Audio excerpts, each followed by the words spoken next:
je vais répondre à ça progressivement, disons.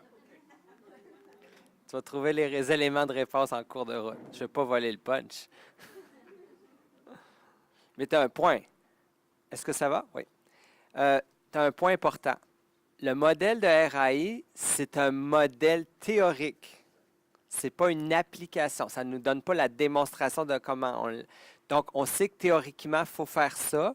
Puis dans les faits, qu'est-ce que ça devient? C'est pour ça que j'ai la partie exemple avec rôle pour qu'on voit comment ça se concrétise.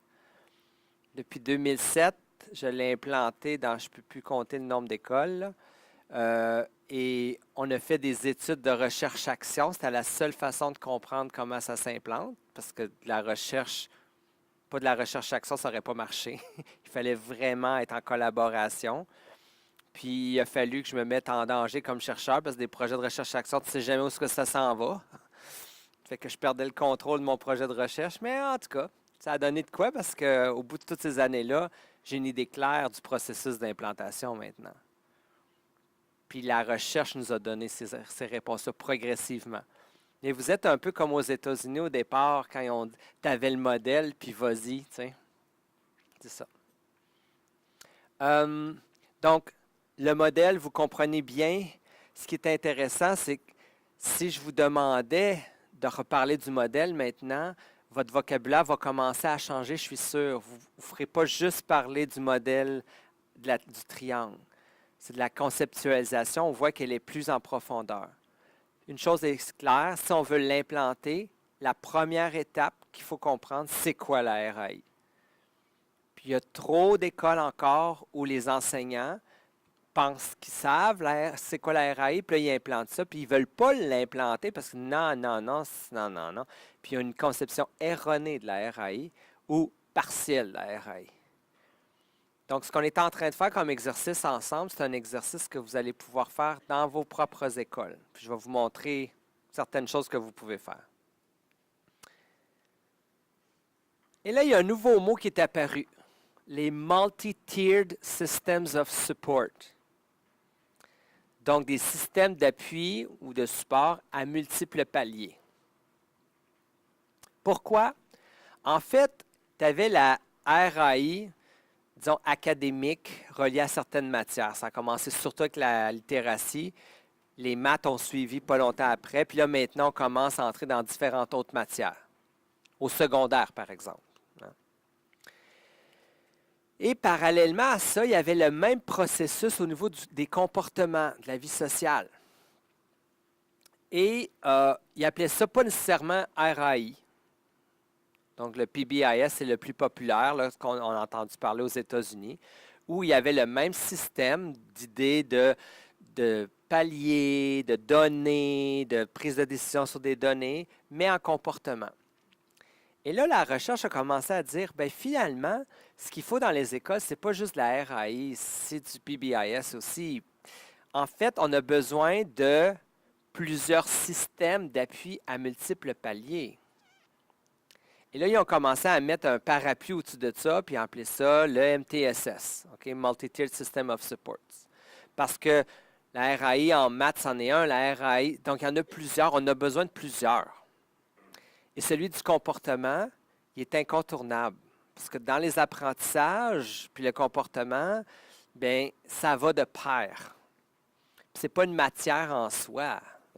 La vie sociale, c'est au quotidien. Tu sais. Puis tu en as besoin pour la réussite. Donc, ils ont commencé à mettre ça en place, puis d'appeler ça des Multi-Tiered Systems of Support. OK?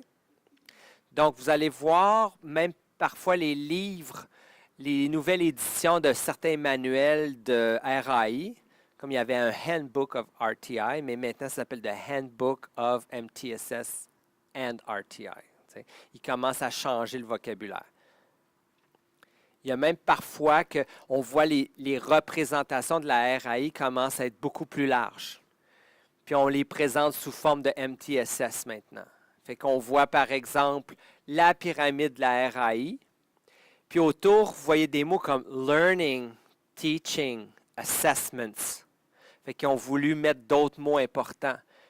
Integration and sustainability. Donc, comment on va intégrer ça dans ce qu'on fait déjà puis que ça dure. Fait que là, ils ont commencé à dire, c'est pas quelque chose de plus, il va falloir que ça soit plus intégré dans l'implantation. Professional development. C'est comme si la RAI n'existera pas si on ne fait pas du développement professionnel. Donc, on en a parlé tantôt, se mettre à risque, travailler en collaboration pour faire du développement professionnel.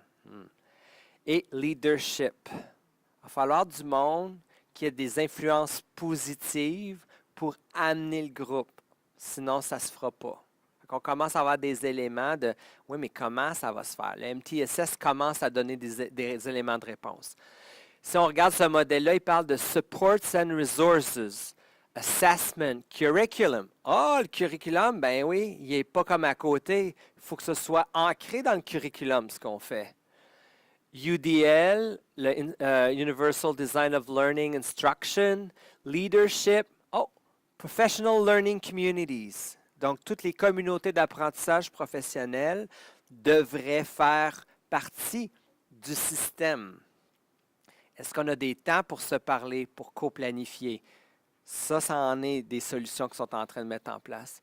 Une culture de prise en charge, empowering culture. Donc, c'est du monde qui se prend en charge. Et là, on est arrivé dans les fameux modèles à parapluie. Et c'est ces modèles-là qui nous donnent le plus de détails. Puis ces modèles-là viennent justement des études d'implantation. On a vu les éléments qu'on doit mettre en place. Donc, RAI, oui, mais pas tout seul. Fait que quand on pense qu'on veut implanter de la RAI, il y a les autres morceaux du casse-tête à mettre en place. On parle de travail collaboratif. Enfin, là, vous l'avez nommé beaucoup ce tableau. Comment travailler en équipe. Ça, va falloir se développer là-dedans. Ensuite, il va falloir aussi collaborer avec les parents et la communauté. La RAI, vous n'y arriverez pas juste les écoles. Mais l'enseignement en général, juste l'école, vous n'y arriverez pas. Il y a des clés importantes dans la collaboration avec les parents et la communauté. Donc, c'est plus large que juste les parents. On se pose la question, c'est quoi les relations de notre école avec nos parents et la communauté? Ensuite, on parle de programmes de formation, donc tout ce qui est curriculum. Est-ce qu'on est bien ancré dans notre curriculum? Est-ce qu'on rattache ça à notre curriculum? Est-ce qu'on s'assure que les liens soient clairs pour les enseignants, entre autres? Ce que je suis en train de faire, ce n'est pas hors curriculum. La RAI m'aide à faire mon curriculum. On parle aussi de... j'ai-tu parlé de développement professionnel? Oui. Okay, oui. Non, oui, non. Ben oui, mais j'ai mis ce chose-là parce que c'est travailler en équipe, tout ça. Puis des fois, c'est se former en équipe. Ce qu'on est en train de faire, c'est un élément de la RAI. C'est qu'on fait du développement professionnel en collaboration sur la RAI.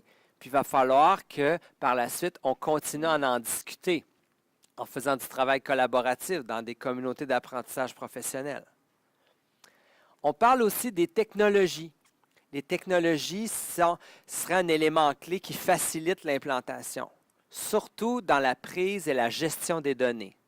Si on fait ça papier-crayon, ça complexifie le système. Donc, et pour l'analyse des données, ça facilite les choses. Donc, est-ce qu'on a accès à du support pour nous aider à faciliter notre vie grâce à la technologie? Et l'autre, c'est l'aspect comportement doit faire partie de ça. Parce que souvent, c'est ça qu'on regarde, mais pour de vrai, il faut regarder tout ça. Ce sont les éléments essentiels du MTSS. Et c'est un peu comme on a dit, c'est qu'il y a des systèmes de support pour les élèves, puis il y a des systèmes de support pour nous autres. Ça, c'est des supports pour nous autres. Puis comme individu, des fois je suis dans le vert dans certaines choses, des fois j'ai besoin qu'on intensifie un peu, puis il faut que je travaille un peu plus fort de certaines choses. Puis des fois, il va falloir que j'aie besoin peut-être d'adaptation, parce que je suis dans le rouge. Comme nos élèves dans certains domaines. On a nos forces et faiblesses.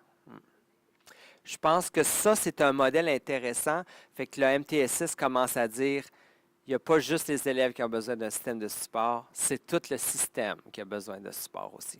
Puis il faut le mettre en place. Fait qu'on parle des conditions d'implantation, de plus en plus. On va faire une activité.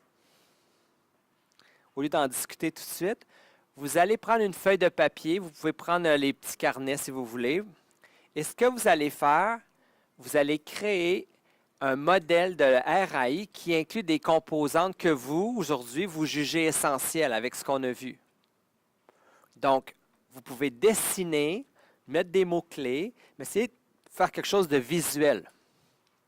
Hier, on a vu toutes sortes de modèles, très différents les uns des autres, très créatifs. Pensez à ça. Qu'est-ce qui représente la RAI pour moi maintenant? C'est-tu une pyramide? C'est-tu d'autres choses? Puis mettez des mots-clés que vous trouvez vraiment cruciaux avec ce qu'on a discuté jusqu'à maintenant. Donc, je vous laisse un bon 5 minutes, 5, peut-être 7 minutes pour créer votre propre modèle. Puis quand je vais vous donner le signal, vous allez partager votre modèle avec votre voisin. Expliquez-vous votre modèle, puis voyez les différences entre vos modèles. OK? Donc, travail individuel en premier. Allez-y.